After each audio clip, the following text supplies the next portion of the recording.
Big moment of the day came on lap 111. The restart heard around the NASCAR world. The 78 and the 18, who were the two fastest cars, go side by side into turn one, and neither would make it out the other end. So following the incident on the track, the action continued on pit road. Yesterday, we showed you video of the verbal altercation between Adam Stevens, crew chief for the 18, and members of the 78 pit crew, who, by the way, are Joe Gibbs Racing employees because JGR supplies Furniture Row with their pit crew. So today we're going to show you what led up to Adam entering the 78 pit box. So follow me here. After the wreck, Billy Walker, Jack Min for the 78, and Brendan Green, hauler driver for the 18, they're having a little discussion. We don't know what was said, but at the same time that these guys are talking, Adam Stevens was walking towards them on his way back to the garage. And that is when Lee Cunningham, rear tire changer for the 78, can be seen clapping his hands in the direction of Walker and Green. So Stevens sees this and he walks over to confront him, to which Chris Taylor, front tire changer for the 78, stops him. And that's when things get a little heated. Here you go. Start asking.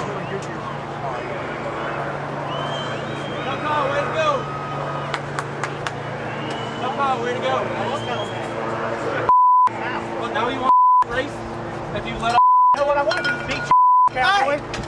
I don't care. Get out of my box. I don't care who you are. Get out of my box. All right, pal. I don't give a who you are. Get out of my box. All right, cowboy.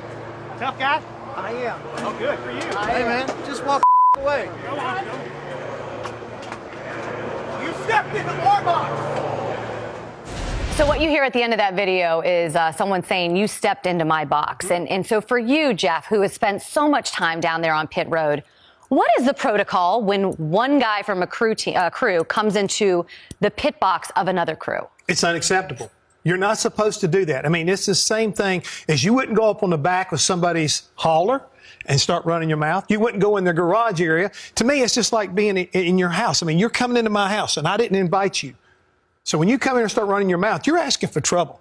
You really are. And he shouldn't have done it. I don't care if he's a crew chief. I don't care if they're teammates. I don't care if they're brothers. You don't do this. You see Adam coming up in there and get in his face. If it was wrong, hey, let Joe Gibbs handle it. Stay out of there. Don't do this, right? Because he's asking for trouble right there. And you saw the gentleman right there says, look, out of here. Get out. I don't care if you're crew chief or not. Get out of my pits. I think the whole dynamic here is that they all actually are under the Joe Gibbs Racing umbrella, so it kind of adds a little bit of a wrinkle to it. But I know, Brad, like you're so big on respect, especially on that racetrack. Heat of the battle. It's you know what? The heat of the battle brings out the best and the worst in people. And you know what? There's a lot on the line. This is a big race. Those are the two dominant cars. They wrecked, and there was probably a scenario where they did not have to wreck. And could have worked together. And so that's going to put a lot of emotion on the line. And you're seeing emotion. And I don't think that's a bad thing. Thankfully, it ended before somebody got hurt, because it sure looked like somebody was about to get hurt.